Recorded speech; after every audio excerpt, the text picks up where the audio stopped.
No Divã do Gicovati.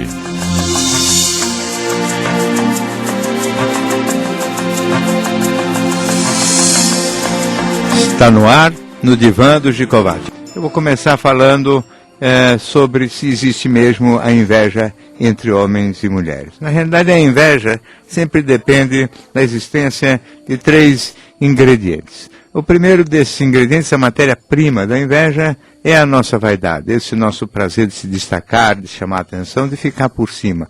Então, sempre que existe... O segundo ingrediente são as diferenças, né? Sempre que existe uma diferença, um dos dois se sente mais por cima, o outro se sente um pouco mais por baixo. Não é? Essa diferença faz com que aquele que se sinta por baixo se sinta meio humilhado. O terceiro ingrediente, justamente, é o da admiração, aquele que faz com que o de baixo, que se sente humilhado, admire e valorize o que está por cima. Admiração esta que traz um sentimento de incômodo, de desagrado, de frustração, porque o outro é ou tem alguma propriedade que ele admira, valoriza e não tem. Então, diante de grandes diferenças, aquele que, segundo o seu próprio critério, se sente por baixo, ele se sente humilhado, que é uma ofensa à vaidade, quer dizer, um orgulho ferido e se sente, portanto, diminuído, incomodado e por baixo. A inveja entre os sexos é um fenômeno curioso, porque ele, na verdade, existe nas duas direções. Como há uma grande diferença entre os homens e as mulheres, então é perfeitamente possível que exista uma situação, e essas duas diferenças, as grandes diferenças entre o homem e a mulher, elas dependem de 2 variáveis. Uma delas tem a ver com o sexo mesmo, quer dizer, com as diferenças anatômicas, fisiológicas, com o fato de nós, homens, termos, vamos dizer assim, um tipo de voz, um tipo de pelo corpo, um tipo de formato do corpo, e as mulheres terem outras formas, terem ciclos menstruais, terem confortos e desconfortos, terem vantagens e desvantagens, de modo que cada um avalia do seu modo e pode perfeitamente haver uma inveja recíproca. Numa cultura como a nossa, além das diferenças anatômicas, existem diferenças grandes de gênero. Quer dizer, o homem se atribui determinados papéis, a mulher se atribui tradicionalmente determinados outros. Sendo que a cultura, como padrão, costuma atribuir papel mais importante para os homens. Mas isso foi uma cultura construída pelos próprios homens e provavelmente tinha por objetivo neutralizar uma inveja original que os homens sempre tiveram das mulheres, que é o fato delas terem e capacidade de provocar neles um desejo visual, um desejo sexual de caráter visual não correspondido. Esse desejo visual não correspondido que as mulheres sempre provocaram nos homens determinou provavelmente nos homens uma atitude de retaliação, quer dizer, uma atitude de revanche que criou um afastamento, um isolamento das mulheres do espaço público. Deu um espaço praticamente exclusivamente, esse espaço do poder, principalmente do poder econômico só para os homens, e afastou as mulheres, com isso neutralizando o poder sensual feminino. Na prática, quando isto era muito verdadeiro, ou seja, até uns 30 anos atrás, a inveja de muitas mulheres em relação à condição masculina era muito grande e talvez chamou mais a atenção do Freud, que falava muito da inveja que as mulheres têm do pênis. Do pênis não por causa do pênis, mas por causa do papel masculino como um todo, né? Agora, eu acho que por trás dessa inveja do pênis sempre existiu, mesmo foi, uma grande e forte inveja que os homens têm das mulheres pelo fato de elas serem objeto do desejo de uma forma que eles não são. Agora, tudo isso vem se alterando muito, porque as mulheres hoje podem trabalhar, têm uma independência social, profissional e econômica crescente, em breve terão mais espaço no mercado de trabalho até do que os homens. Também os homens estão mais vaidosos, mais preocupados com a aparência, talvez com isso pretendendo também atrair olhares de admiração e eventualmente de desejo, coisa que talvez seja mais difícil de conseguir, porque isto não depende só da cultura e tem uma base biológica, porque em geral o desejo é mais basicamente masculino, mas de todo modo, esse caminhar numa direção unissex, esse caminhar numa linha onde homens e mulheres têm uma vida, um estilo de vida e um modo de ser mais parecido, provavelmente pode diminuir bastante essa inveja básica entre os sexos, né? E aquela inveja que vai acabar permanentemente acontecendo entre casais ou dentro dos casais é quando um dos dois é, por exemplo, muito mais bem sucedido que o outro, o que é também quase que inevitável, quase que inexorável, porque é muito raro que os dois consigam construir uma história igualzinha. A menos que aquele que não é fonte vamos dizer, do mesmo tipo de sucesso ou realização se sinta parte integrante deste sucesso. Ou seja, depende de como nos casais as pessoas se constroem. Aqueles que se constroem atribuindo o resultado bacana ao conjunto, ao casal, tem uma postura onde a competição e a rivalidade, e portanto a inveja também, não se manifesta. E aqueles que fazem uma vida muito apartada, evidentemente você tem uma tendência para que a inveja seja maior, aquele que tem menos posição possa ficar incomodado com o sucesso do outro. Muito bem. Vamos agora, então, ao nosso primeiro ouvinte que temos já na linha. Seu nome, por favor? É Maurício? Pois não, Maurício. Doutor, boa noite. Boa noite. Eu falo daqui da cidade Americana. Pois não. E para variar também é sobre relacionamento. Não tem problema, aqui é o grande tema, né? Na verdade, eu namorei durante 3 anos com uma pessoa e depois, do dia para noite, eu fui dormir com um cintilante "eu te amo" e acordei com "não dá mais, não quero mais te ver". E faz 1 mês que ela evita minhas ligações, não nos encontramos mais e eu não sei o que entender dessa confusão toda, né? Tínhamos planos de casamento, tínhamos planos de noivado e, no entanto, ela não me atende mais, do dia para noite. Quanto tempo de namoro, Maurício? 3 anos. Me diga uma coisa, não aconteceu nada? Absolutamente nada. Aparentemente que eu saiba. Aparentemente que você sabe, mas eu digo, é um casal que brigava muito, que tinha tensões, conflitos? Não, muito pelo contrário. Tudo parecia ir muito bem. Muito bem. E de repente ela resolveu travar e dar marcha ré. Exatamente. Eu durmo com um "eu te amo" e acordo com "não me liga mais, não precisa mais, não quero mais falar". Me manda por mensagem de celular, acabou, tá tudo terminado. E assim que terminou o namoro de 3 anos. Sei. E você tentou reaproximação ou forçar a barra ou não, Maurício? Tentei reaproximar, tentei ligar várias vezes e eu percebi que em determinado momento ela estava, na verdade, me cozinhando, né? Dizendo, olha, vamos conversar, vamos conversar, um dia a gente conversa. E acabou esse dia não chegando nas 2 semanas seguintes de terminar o namoro e depois também não procurei mais. Eu acho que o recado foi bem dado. Quantos anos você tem, Maurício? Eu estou com 35. E ela? 40. Sei. Você acha que ela ficou com medo do compromisso de matrimônio para valer? Ou você acha que apareceu alguma outra pessoa na história? Qual é a sua hipótese? Eu desconfio que tem outra pessoa na história. Apesar que ninguém se apaixona por outra pessoa do dia para a noite. Exatamente, especialmente estando num relacionamento bom e feliz no relacionamento. Exato, e deve ter sido alguma coisa que estava acontecendo já há algum tempo e eu não sabia. O que também é difícil, porque se você está muito ligado sentimentalmente a uma pessoa, você percebe quando essa criatura está, vamos dizer assim, envolvida numa outra história paralela. Você não tem razão. Então... O que me deixa chocado e pasmo é que, de fato, num dia à noite diz que me ama e no dia seguinte, de manhã, não me liga mais. Então eu queria ver com o senhor se dentro da psicologia terapêutica do mundo todo existe casos semelhantes como deve esse. Existem vários casos semelhantes, mas em geral quem foge é o homem, não é a mulher.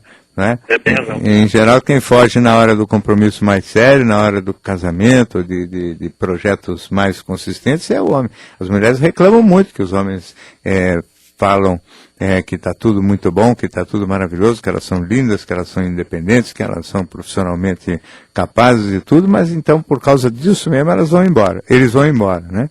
E aqui parece que o que aconteceu foi que quem foi embora foi ela, né? Se não existir nenhuma outra razão para ela ter ido embora, vamos dizer assim, que não seja, vamos dizer, o fato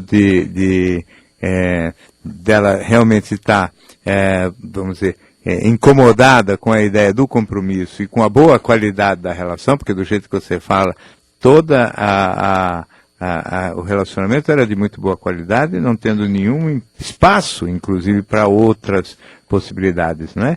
Então a maior probabilidade é que ela fugiu de medo mesmo. Quer dizer, a ideia do compromisso, não sei se aí pesou de alguma maneira assustadoramente para ela a diferença de idade, que é a única coisa que poderia ter sido usado como pretexto, e talvez ela até tinha vergonha de colocar esse assunto, mas enfim, que ela tinha 5 anos a mais, né? Então, que poderia, de alguma maneira, justificar um pretexto para ela cair fora, porque nada disso justifica realmente o cair fora. Então, evidentemente, a impressão que dá é que a felicidade sentimental foi insuportável para esta sua namorada e ela caiu fora. Duvido que tenha outro homem na parada, duvido que tenha havido motivo. Ninguém muda de uma noite para uma manhã, a não ser porque deu, de repente, um clique de medo, de pavor, e a pessoa resolveu, então, fugir da raia desesperadamente. Muito obrigado. E aí também não tem muito o que fazer, viu, Maurício? Tem que esperar um pouquinho, ver se ela reverte esta posição, se a acalma e volta ao próprio juízo, ou se ela realmente vai sustentar essa atitude e, vamos dizer assim, acovardada até o final. Se ela sustentar a situação acovardada, não há nada que você possa fazer. Muito obrigado, então, pelo seu telefonema. E eu tenho aqui um e-mail muito parecido, que é o seguinte: há alguns meses, um ouvinte que não se identificou, iniciei um relacionamento com uma moça que sofre de transtorno bipolar. Recentemente, não sei se em crise ou depressão, ela pediu um tempo para pensar, porque diz que eu significo muito para ela, que é feliz comigo, mas não sabe se pode me fazer feliz. São coisas que acredito serem comuns de se ouvir de portadores desse transtorno. Não sei como ajo, porque apesar da preocupação, creio que a insistência em conversar pode deixá-la mais nervosa, irritada, arredia. O que faço? Então, esse ouvinte parece uma história muito parecida com a sua, Maurício, porque parece que vocês até combinaram aqui, entendeu? Porque, evidentemente, que o transtorno bipolar não justifica esse comportamento, e essa história que ela falou de que porque você significa muito para ela e talvez ela não seja capaz de te fazer feliz, portanto ela vai embora, é outra história sem pé nem cabeça. É sempre medo de ter parceiro bom. Quem está com cafajeste parece que não tem medo nenhum desse tipo e casa rapidinho, não é? Quando o moço é bom, fica nesse nheco-nheco, não sei se fica, se vai, se fica ou se vai. Outra vez a mesma resposta. Fica quieto, fica na sua, espera para ver o que acontece. Se passar mais do que 2, 3 meses e não houver reversão, cuida da sua vida e seja o que Deus quiser. Não se deve atribuir, nem neste caso nem no outro, a fatores nem de outro homem e nem mesmo ao fato de que isso possa ter a ver com qualquer coisa ligada ao transtorno bipolar ou à depressão. Eu acho que é realmente medo da felicidade sentimental. É incrível, mas isso é muito mais forte do que a gente pode imaginar. Obrigado pelo e-mail. Doutor, eu ouvi o senhor falar um pouco sobre medos de relacionamentos. Eu terminei um relacionamento há alguns anos, eu tenho um filho de 10 anos e desde então não consegui mais me relacionar com ninguém. Assim, as mulheres em geral falam que tem pouco homem no mercado. De fato está difícil encontrar uma pessoa.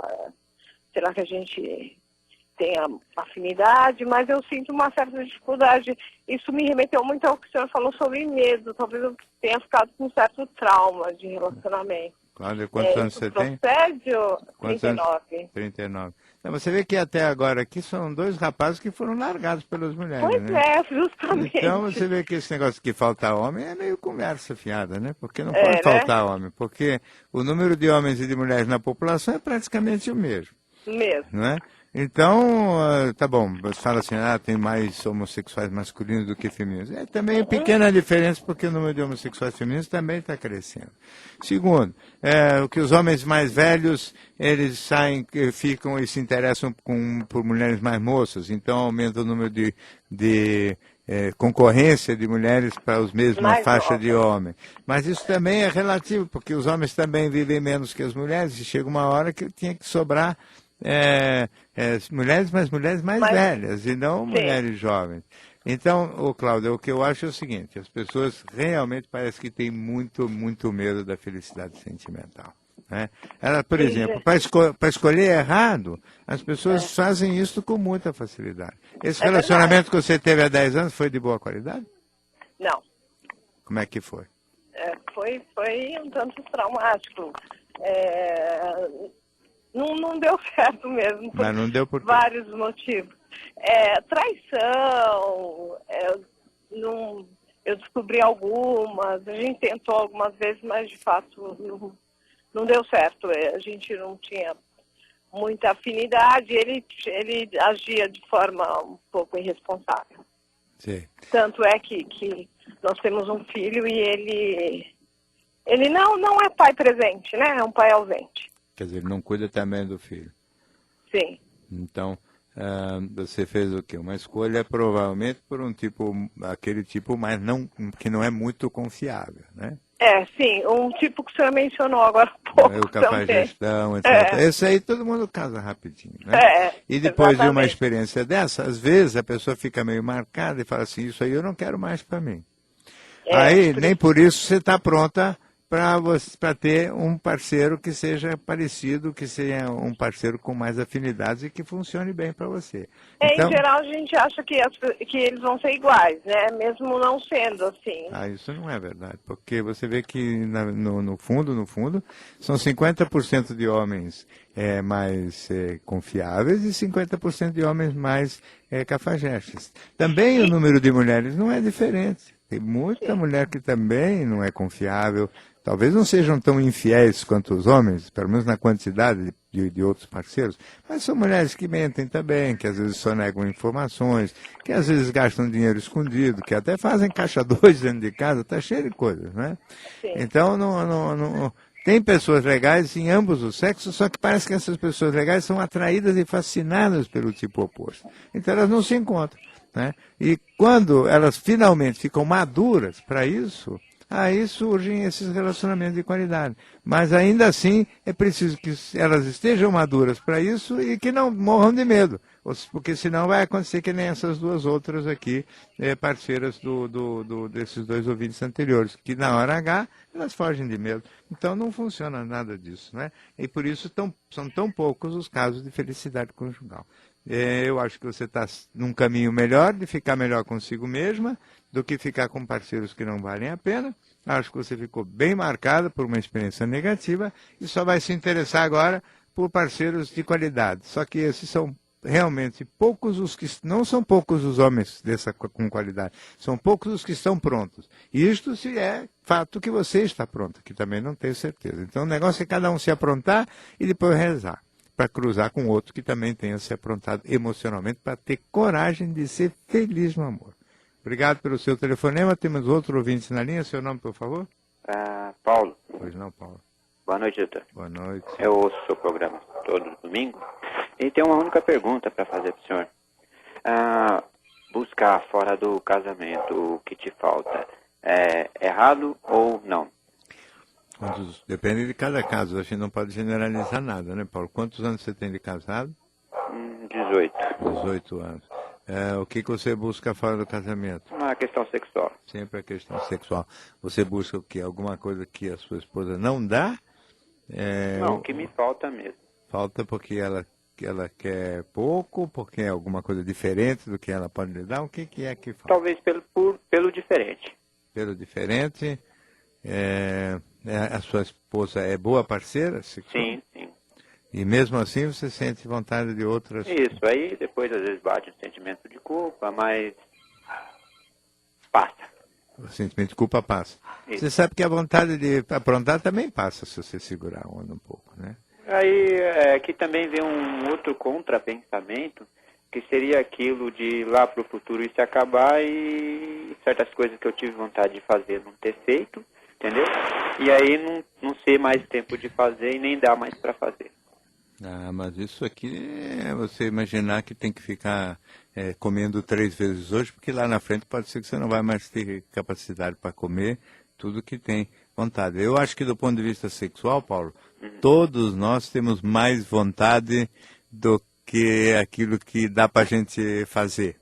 Ou seja, todo mundo morre, se você quiser, com uma certa frustração das coisas que teve vontade e não fez. É absolutamente impossível. Hein?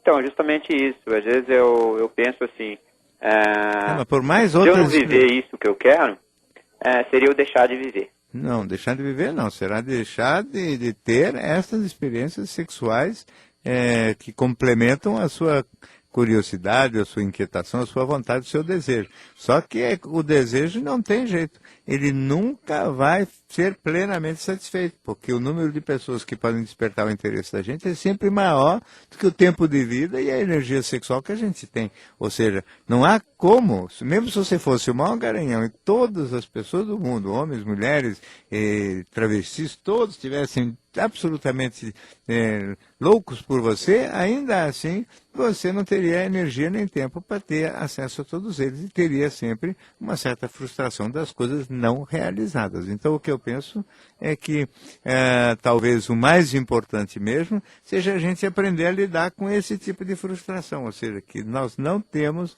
meios de ter acesso a todas as nossas gratificações do ponto de vista sexual. Todos nós temos anseios sexuais que transbordam os limites das nossas forças. Então, precisa ver se vale a pena tudo isso, ou se não é melhor ficar mais ou menos quieto em casa e gastar esta energia toda dentro da própria vida familiar, porque isso talvez dê uma quantidade de satisfações muito maior do que essas experiências de fora. Além de tudo, não dá remorso e, além de tudo, não dá aquela sensação ruim que às vezes a gente tem de ter, vamos dizer, de repente, depois que termina a relação, você ter do seu lado alguém que não tem nada a ver com você. Muito obrigado pela sua participação.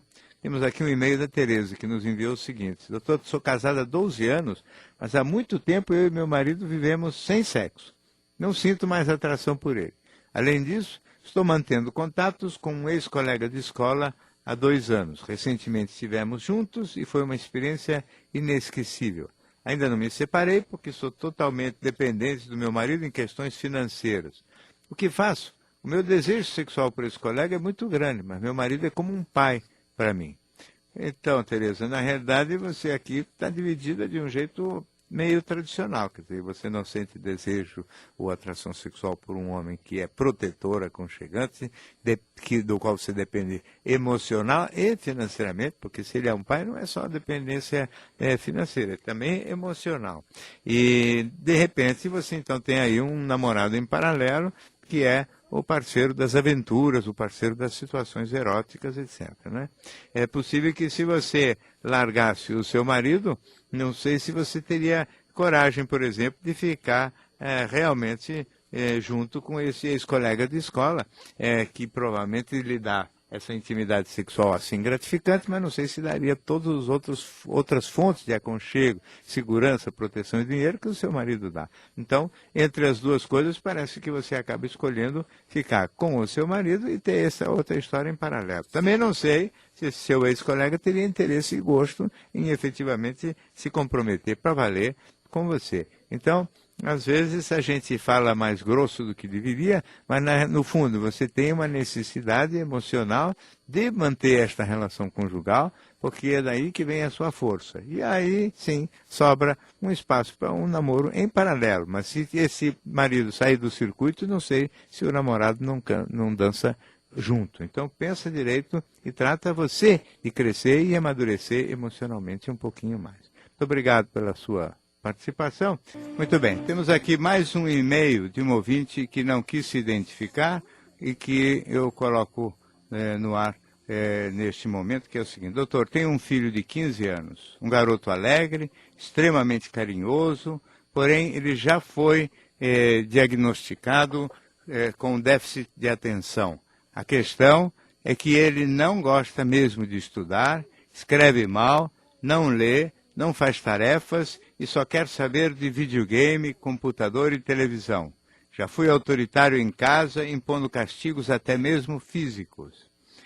Mudei de estratégia, tentando utilizar a via do diálogo, mas nada deu resultado. Tenho pensado em mandá-lo para um colégio interno, para ficar lá pelo menos 1 ano e ver se ele consegue ser mais responsável e disciplinado. qual a sua opinião sobre este procedimento e sobre colégios internos? Então, meu caro ouvinte, eu francamente não posso dizer que eu tenha uma opinião formada sobre colégio interno, porque há tanto tempo ninguém me fala dessa possibilidade, há tanto tempo que eu não ouço ninguém cogitar de mandar um filho para o colégio interno, que eu realmente só posso ficar um pouco, vamos dizer assim, atento àquilo que você escreveu e, obviamente, também tentando pensar que seria evidente uma solução para tentar disciplinar um menino que, tendo essa dificuldade de atenção, esse déficit de atenção, naturalmente ele aproveita isto para que já dificulta mesmo para ele o estudo, escrever, para ler, para fazer as tarefas, tudo isso o déficit de atenção atrapalha. É evidente que videogame, computador e televisão prende muito mais facilmente a atenção de uma pessoa que tem déficit de atenção do que o que acontece nos estudos com escola, com aulas chatíssimas, etc. Não é?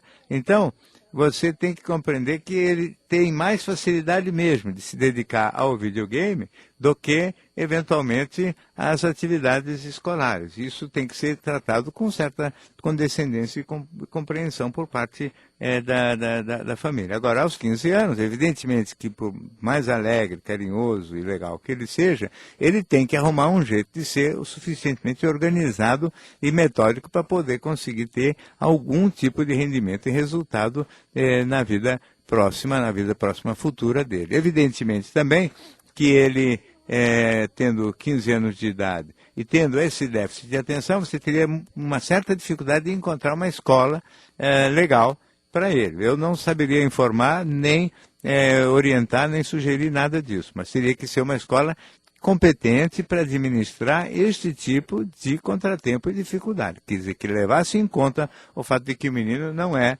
um menino normal e um menino, vamos dizer assim, que possa ser tratado, vamos dizer assim, de um jeito igual a todos os outros. Muito obrigado pelo seu e-mail. Temos, então, um ouvinte na linha. Seu nome, por favor? Eliana. Pois não, Eliana. Primeiro eu queria dar parabéns, doutor. O seu programa eu acho ele muito importante para nós. Muito Bom? obrigado. Agora, assim, doutor, sabe que eu me sinto muito incomodada. Lembra daquela moça, a mãe que esqueceu o filho no carro com 6 meses e ele morreu? Sim. Lá em São Paulo. Daí eu gostaria que o senhor comentasse, sabe? Porque eu adoro ser mãe. Eu acho muito lindo, sabe? Tenho filhos. Quantos anos você tem, Eliana? Eu tenho 40. Quantos filhos você tem? Eu tenho 2 filhos. Sim. Então, quando eu estava grávida e depois fiquei esperando, eu tinha muito leite. Meu leite, onde quer que eu fosse, meu leite escorria perna abaixo. Às vezes eu acho que ela esqueceu porque ela não tinha leite, já que ela tinha 6 meses.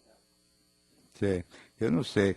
Esse detalhe eu não lembro, não saberia poder lhe informar sobre isso aí. Mas o que eu acho é o seguinte, essa história é uma história que já se repetiu algumas vezes. Você tem alguma opinião, alguma ideia a respeito de por que essas coisas acontecem? Você consegue imaginar ou entender como é que uma mãe esquece uma criança num carro? Os 2 pais eu esqueceram lá em São Paulo também. Eu até conseguiria imaginar um pai esquecendo um filho. Por que o pai esquecendo? O pai também não. O pai também é difícil de imaginar, você não acha, Eliana? Eu acho dificílimo. Só que a mãe, muito mais, né? Porque eu fiquei com ele na barriga, né? Eu não sei, nessa fase ele pede mais atenção da mãe, né? E tem uma mamá, nossa, tem tanta coisa. Realmente, eu acredito, ousaria dizer, que seria parte, assim,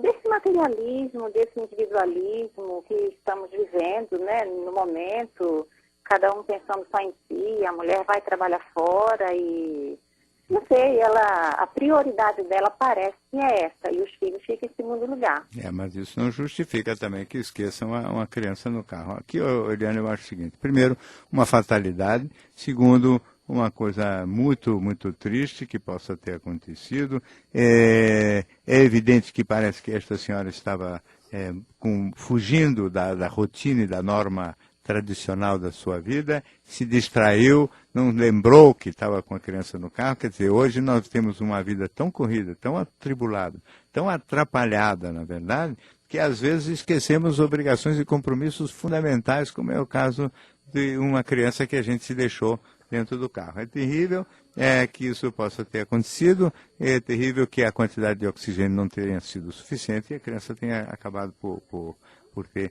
os problemas que teve. Mas não acho que é tão fácil de penalizar ou de achar que é falta de instinto, de impulso materno. Eu acho que a vida e o estado emocional das pessoas às vezes atrapalha muito e pode levar a coisas deste tipo. Eu não saberia dizer detalhes porque só conversando pessoalmente com uma pessoa com essas características para a gente poder realmente fazer algum tipo de afirmação. Muito obrigado pelo seu telefonema. Temos outros ouvintes na linha. Seu nome, por favor?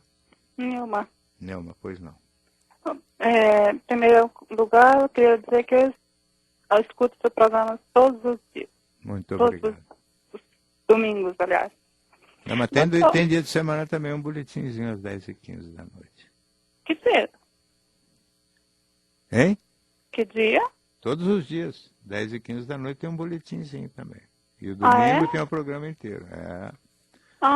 Eu estava perdendo. Então, pode ficar atento ou então olhar no site, porque tem bastante sim. Então, tá Mas bom. diga lá, Nilma. Deixa eu te falar. Primeiro eu vou te falar que é culpa minha também. Deixei acontecer. Há cerca de 1 ano e pouco eu me envolvi com uma pessoa, tenho 26 anos, e assim, ele tem 24. Ele é filho de mamãe. A mamãe passa a cabeça em tudo, em tudo. Ele faz pronta, e a mamãe nunca vê. A mãe é cega em relação a ele. Ele tem 24 anos, eu tenho 26 anos. Mas assim, ele sempre foi do tipo que vem aí, diz que me ama, que chega até a chorar, você acredita? Chega a chorar e ama e tal, aí fica comigo e tudo mais. Depois de 15 dias ele some, desaparece, café no meio do mundo. Passa um mês, vem, eu tô arrependido, volto, amo, isso, aquilo, outro. Aí, num tempo desse pra cá, as pessoas sempre me falavam, ele é um crianção, isso, aquilo, outro. Num tempo desse pra cá, doutor, eu tenho visto, tenho pensado, e pra mim tá sendo melhor, assim, ver que ele é um tremendo de um cafajeste mesmo, que ele só quer usar a gente para aquelas coisas mesmo. Mas eu queria saber a importância para o homem, na psicologia. O que é isso? Ele sente alguma coisa, sentiu alguma coisa por mim? Ou é a minha cama em si que é gostosa e faz ele sempre me procurar?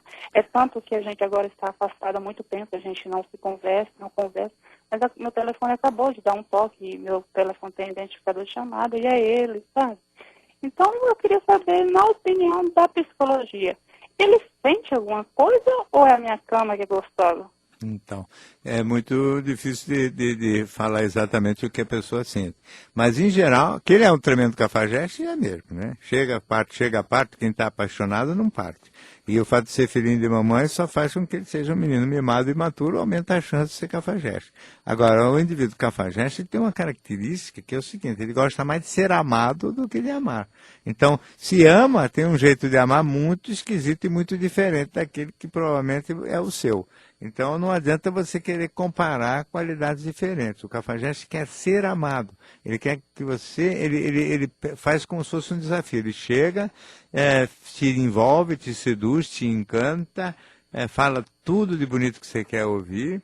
Depois ele pega e dá marcha ré e sai fora. E aí ele fica imaginando que você vai ou largá-lo, ou vai correr atrás dele, ou nunca mais vai querer saber dele. Ou vai correr atrás dele, ou nunca mais vai querer saber dele. Em ambos os casos, ele fica numa situação, depois de um certo tempo, de dúvida. Aí ele volta e tenta reconquistar você, para ver se você está ainda na mão dele, se você ainda está afim dele. Se ele sente que você ainda está afim dele, então, naturalmente, ele vai folgar tudo de novo. É evidente que tudo isso é recheado de intimidade física que muito gratifica também, e ele pode até gostar da sua companhia, mas é um jeito de gostar muito diferente desse que você está tentando usar a palavra amor. Cafajeste é amado, não ama. Cafajeste tem mais fascínio pelo aspecto erótico do que pelo aspecto sexual. Gosta da conquista, gosta de sentir que conquistou, mas não sei se ele realmente é capaz e tem coragem para sentimento profundo e verdadeiro. Muito obrigado pelo seu telefonema. Temos mais um ouvinte na linha. Seu nome, por favor? É Silvia. Boa noite. Boa noite. Boa noite. Por favor, estou muito agoniada, a família está sofrendo. Eu tenho um garoto de 6 anos. Estou numa situação assim que meu relacionamento não está bem. Meu marido é uma pessoa muito calma, muito boa, mas eu estou muito nervosa, estou descompensada. E o meu filho é uma criança assim que está percebendo muito isso, está muito assustado com as brigas, que eu não consigo não brigar. Então, eu brigo, meu marido põe os panos quentes, então eu fico parecendo a bruxa da relação. E o marido Mas por que você briga tanto, Silvia? Eu não sei explicar. Fica parecendo a bruxa ou é a bruxa mesmo? Não sou, não quero ser a bruxa da relação. Não, mas se você encrenca com tudo e ele ainda precisa ficar botando panos quentes, você quer a bruxa, sim. Mas eu quero mudar, não quero ser assim. Mas bom, assim, você quer mudar, mas por enquanto a bruxa é você mesmo, e o menino vai perceber que você é a bruxa. Eu não acho assim legal a postura de uma pessoa só falar, questionar as coisas, e a outra dizer que está tudo bem, ou não brigar para não se expor. Então, mas E aí, brigar não é uma coisa boa, Silvia. Tem que discutir diferenças. Se tiver diferença de opinião, se tiver ponto de vista, a gente coloca pontos de vista, mas a gente não briga, não. Quem briga sempre está errado. É que eu não consigo me colocar, desculpe. O brigar que eu digo assim é o não conseguir conversar. Acho que é nesse sentido, quando não dá impossibilidade do diálogo, doutor, eu estou assim, eu quero me ajudar, quero ajudar o relacionamento, não quero sofrer, não quero que meu filho sofra, que meu esposo sofra. Eu estou numa situação tão ruim. Sim, mas por que tudo isso? Qual é o motivo de todo esse sofrimento, Silvia?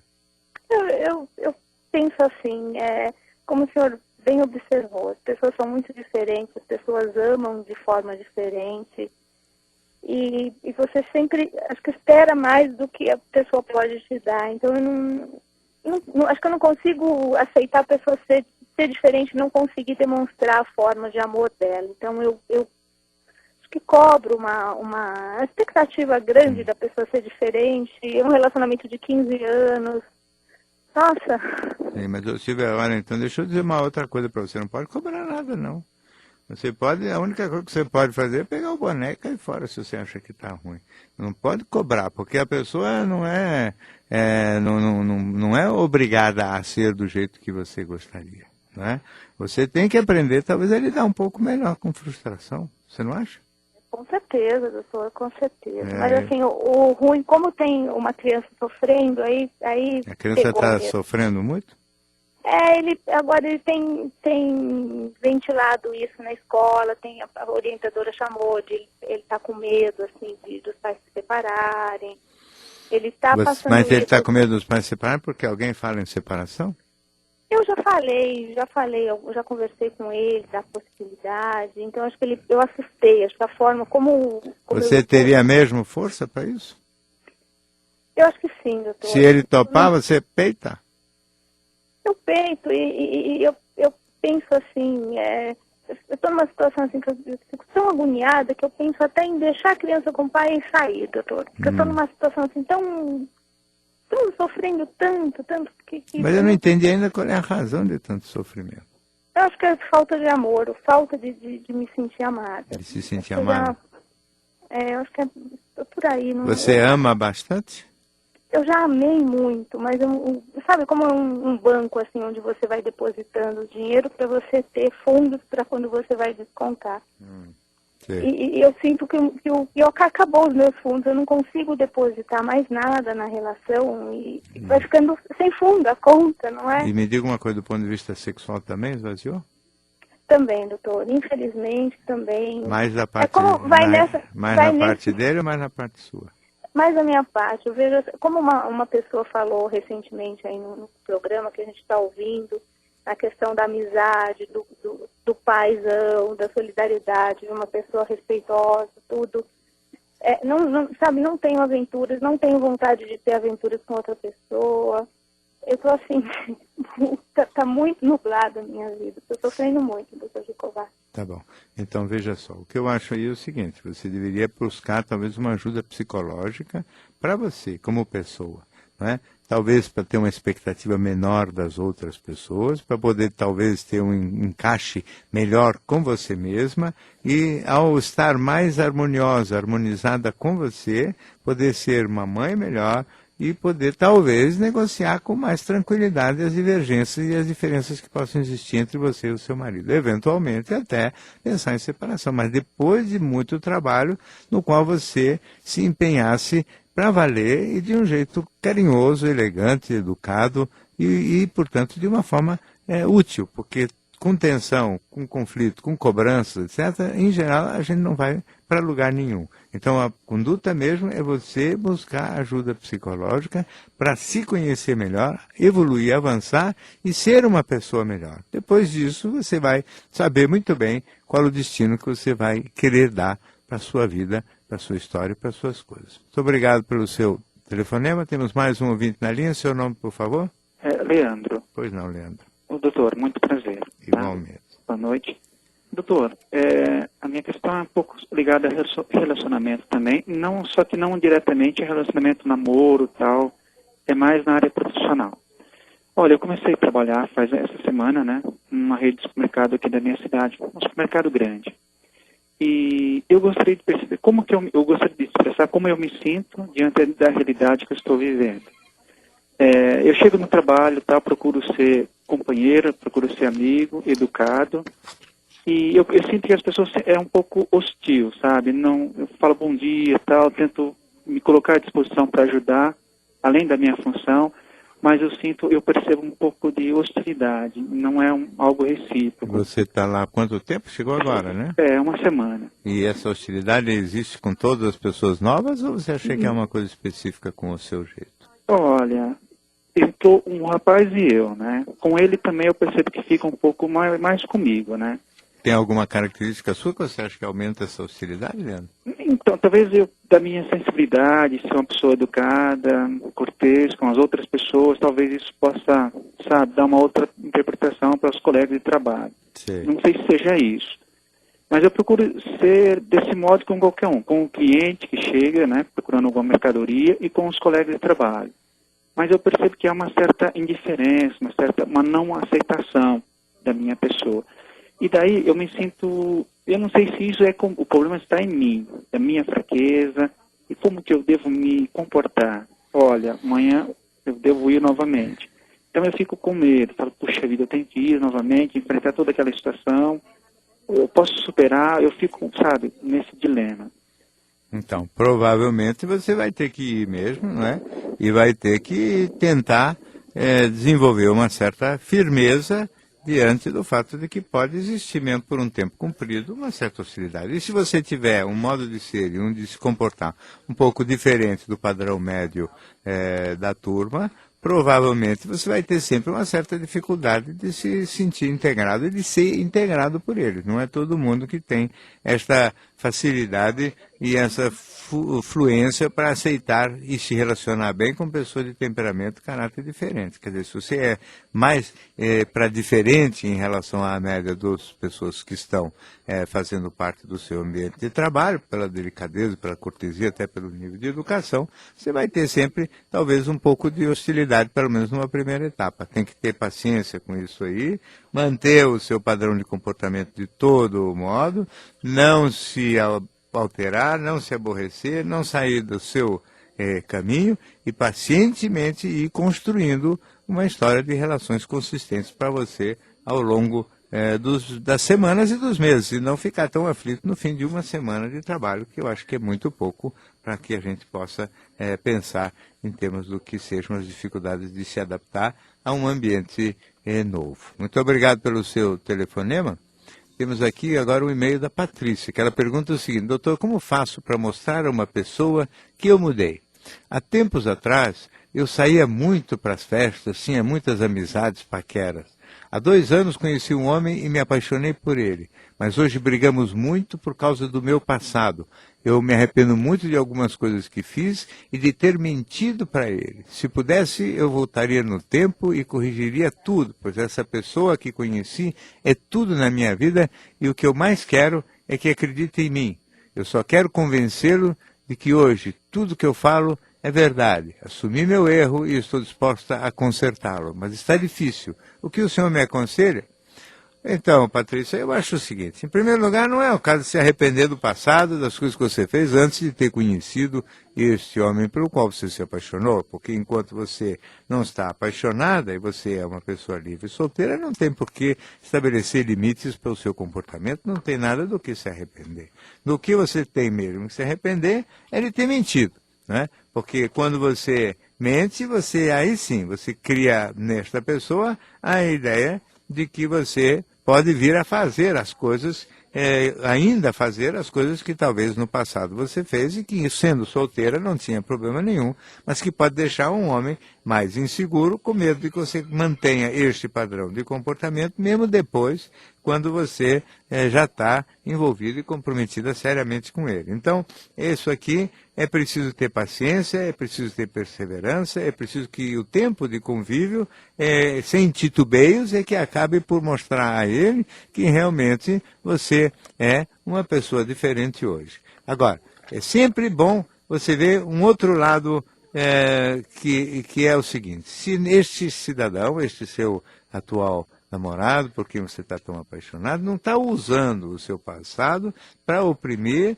e dominar você no dia de hoje. Quer dizer, quanto ele vai ficar com tanta dificuldade, por quanto tempo ele vai ficar com tanta dificuldade de perdoar o que já aconteceu, porque na realidade é o seguinte, as pessoas realmente legais percebem a mudança e dão um crédito de confiança, não é?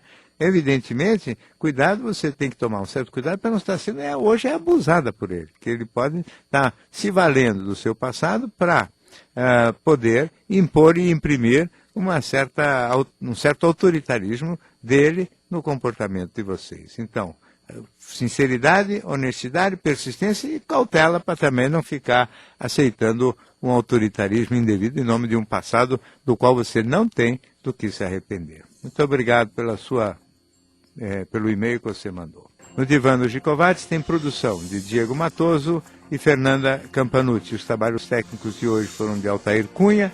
A direção nacional de jornalismo é de Marisa Tavares. Boa noite.